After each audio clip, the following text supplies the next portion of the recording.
महादेव, श्री शिवाय नमस्तुभ्यम। दोस्तों, आप सबके ऊपर बाबा की कृपा बनी रहे, भोलेनाथ की कृपा बनी रहे।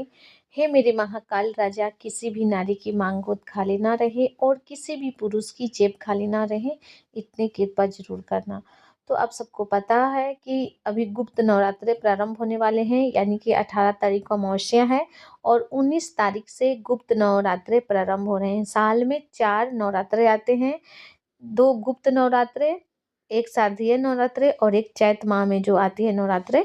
तो इस तरह से 4 गुप्त नवरात्रे होते हैं और चारों नवरात्रे के बहुत ही ज़्यादा विशेष महत्व होती है। ये माघ महीने में अभी गुप्त नवरात्रे प्रारंभ हुए हैं जो 19 तारीख से, एक चैत माह में आते हैं नवरात्रे और एक आषाढ़ के महीने में गुप्त नवरात्रे आते हैं और एक कुवार के महीने में, आश्विन के महीने में गुप्त शारदीय नवरात्रे आते हैं। तो इस चारों नवरात्रे में जो अगर माता को प्रसन्न कर ले तो उसके ऊपर किसी भी प्रकार के दुख हो वो निश्चित ही समाप्त होती है। माता उसकी झोलियों में खुशियाँ जरूर देती है। तो अगर आप निसंतान दंपति हैं, आप चाहते हैं कि आपको संतान हो, अब तक आपको संतान सुख नहीं मिला है, उम्र बढ़ती जा रही है, 30 साल, 40 साल, 50 साल भी हो गए हैं, तो भी आपको औलाद हो सकती है अगर आप ये उपाय करते हैं तो गुप्त नवरात्रे में। तो यहाँ पे हम आपसे फिर कहेंगे कि कोई भी उपाय करने से पहले मूल होता है आपका विश्वास। जिस उपाय पर भरोसा हो वही उपाय करना। ऐसा नहीं कि कर लेते हैं, बाबा देंगे तो देंगे, माता देंगे तो देंगे, नहीं तो कर तो लेंगे ना, पछताना नहीं पड़ेगा, ऐसा बिल्कुल भी नहीं। आपको एकदम विश्वास दृढ़ करना है कि हम ये उपाय करेंगे और हमें भरोसा है कि इस उपाय से मेरे बाबा, मेरे माता रानी प्रसन्न होकर मुझे औलाद देंगे ही देंगे। माँ बाबा नहीं देंगे तो फिर और कौन देगा हमें। सारी दुनिया के सामने झोली पसार लिए, सारे डॉक्टरों को दिखा लिए हैं, जगह जगह माथा टेक लिए, नारियल भरा लिए गोदी में, हमें संतान सुख नहीं मिला। अब बाबा के दरवाजे पर आए हैं, ये हमें निश्चित ही संतान देंगे और ऐसा संतान देंगे जो सर्वगुण संपन्न भी होगा, जिसकी पूरी उम्र भी होगा, जो पूर्ण रूप से स्वस्थ भी होगा। बाबा ऐसा हमें औलाद देंगे ही देंगे। ऐसा आपको भरोसा करके उसके बाद आप उपाय करिए, या फिर आप शिवालय जाएं, या फिर आप 1 लोटा जल ही समर्पित करें, या फिर घर पे ही शिवलिंग रख कर मंगाकर, एक छोटी सी शिवलिंग हर किसी को अपने घर में रखना चाहिए। तो आप उसकी आराधना करें कि मेरे बाबा मेरे दुख को काटेंगे ही काटेंगे, निश्चित है, ऐसा आपको भरोसा होना चाहिए।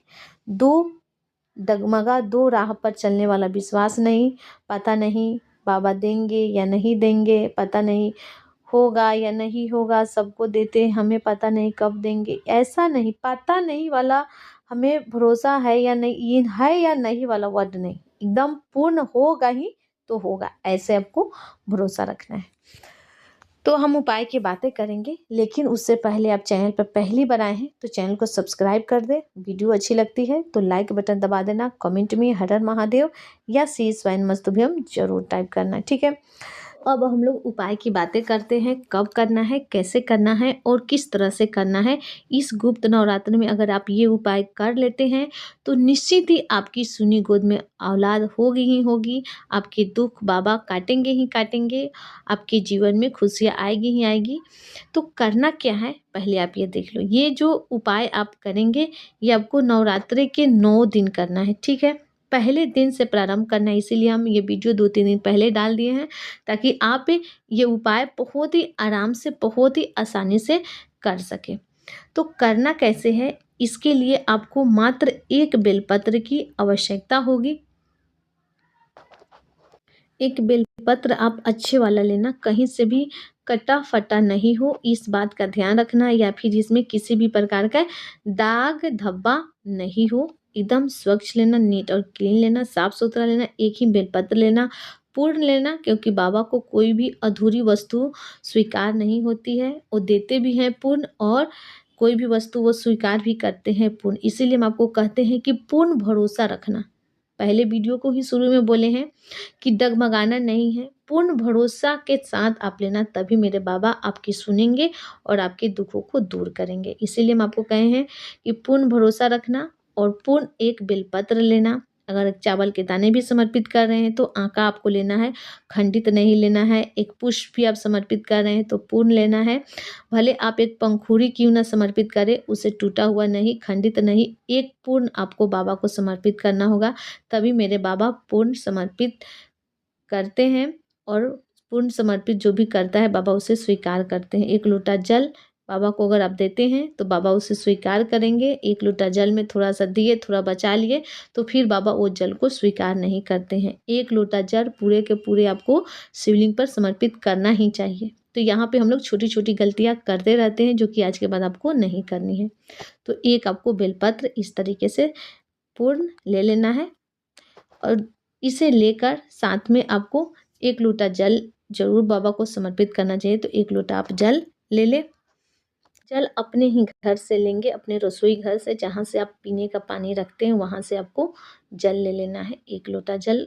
यहाँ पे हमारे पितरों का वास होता है। हम जहाँ पे अपने रसोई घर में पानी रखते हैं, मटके में, नल में, बाल्टी में, आरओ है या फिर जो कोई भी बर्तन है जिसमें हम पानी रखते हैं पीने का, वहाँ हमारे पितरों का स्थान हो जाता है। अगर हम वो जल शिवलिंग के ऊपर समर्पित करते हैं तो इससे हमारा पितृ दोष भी समाप्त हो जाता है। तो इस तरीके से एक बेलपत्र और 1 लोटा जल आपको लेकर आपको सीधे चले जाना है। आपके घर के आसपास, मोहल्ले, कॉलोनी, जहाँ पर भी शिवालय है वहाँ पे आपको चले जाना है। और आपको बैठना कहाँ पे है या खड़ा होना है, दक्षिण दिशा की तरफ। दक्षिण दिशा की तरफ बैठेंगे, फेस होगी आपकी उत्तर दिशा की तरफ। ये जो स्थान होता है ना बहुत विशेष होता है, बहुत ही महत्वपूर्ण होता है। यहाँ से बैठ के हम कोई भी उपाय करते हैं तो बाबा उसे बहुत जल्द सुनते हैं और हमारी मनोकामना को पूरा करते हैं। तो यहीं पे आपको बैठ जाना है और जो आप बेलपत्र ले गए हैं उसे आपको अशोक सुंदरी के स्थान पर समर्पित करना है। आप सबको पता है कि अशोक सुंदरी का स्थान कौन सा होता है। जो जलाधारी में जो छोटी मोटी लाइन होती है यहाँ पे, यही शंकर जी की सबसे छोटी पुत्री अशोक सुंदरी का स्थान होता है। तो यहीं पे आपको बेलपत्र समर्पित करना है। कैसे? पत्ती की मुख होगी शिवलिंग की तरफ और डंडी होगी जलाधारी की तरफ। ऐसे आपको बेलपत्र समर्पित करना है पहले दिन से ही। कौन से नाम लेकर? हेमवती माता का नाम लेना है। कौन से नाम लेना है आपको? हेमवती माता का नाम लेना है। ये नाम बहुत ही प्रभावित होते हैं हमारे दुखों को काटने के लिए। ये बहुत ही प्रभावशाली नाम है। हेमवती माता का नाम लेकर आपको मात्र अशोक सुंदरी के स्थान पर एक बेलपत्र समर्पित करना है नवरात्रि के पहले दिन से और 1 लोटा जल आप समर्पित कर दें। तो आपके यहाँ पे प्रश्न होंगे कि हम मंदिर नहीं जा सकते हैं, क्या ये हम उपाय घर पे कर सकते हैं? तो अगर आप नहीं जा सकती है, किसी भी कारणवश आपको इजाज़त नहीं है घर जाने का, शिवालय जाने का घर से, तो आप ये उपाय घर पे कर सकती है, आपको वहीं फल मिलेगा। अगर आप बाहर में रहते हैं, जैसे दूसरे स्थानों पर होता है कि महिलाओं को शिवालय में प्रवेश नहीं करने दिया जाता है, छूने नहीं दिया जाता है, तो अगर आपके इधर नहीं है शिवालय में प्रवेश करने का रास्ता, तो आप बेलपत्री के पेड़ के नीचे भी एक बेलपत्र हेमवती माता के नाम से समर्पित करके 1 लोटा जल समर्पित कर सकते हैं। वही फल मिलेगा नवरात्रि के 9 दिनों तक। शिवालय में कर ले या फिर बेलपत्री के पेड़ के नीचे कर ले या फिर अपने घर पे ही जो शिवलिंग रखे हैं अशोक सुंदरी के स्थान पर समर्पित करके 1 लोटा जल समर्पित कर दें। हेमवती माता के नाम से निश्चित ही आपके दुख दूर होंगे और आपकी जो मनोकामना है संतान प्राप्ति की, पुत्र प्राप्ति की, वंश वृद्धि की, वो बाबा उसे निश्चित ही पूर्ण करेंगे। नवरात्रि में शिव और शक्ति दोनों का आपको आशीर्वाद मिलेगा और आपके दुख दूर होंगे। तो बिल्कुल मत चूकना, इस नवरात्रि में आप एक बेलपत्र अशोक सुंदरी के स्थान पर हेमवती माता का नाम लेते हुए समर्पित जरूर करें। तो इस तरीके से आपको ये उपाय करना है। फिर भी अगर आपके मन में किसी भी प्रकार के प्रश्न हो इस उपाय से जुड़े हुए तो आप हमसे कमेंट बॉक्स में पूछ सकते हैं। चैनल पर पहली बार आए हैं तो चैनल को सब्सक्राइब कर देना। वीडियो अच्छी लगती है तो लाइक बटन दबाना, कमेंट में हर हर महादेव या श्री शिवाय नमस्तुभ्यम जरूर टाइप करना। फिर मिलते हैं, तब तक के लिए आप सबको हर हर महादेव, श्री शिवाय नमस्तुभ्यम।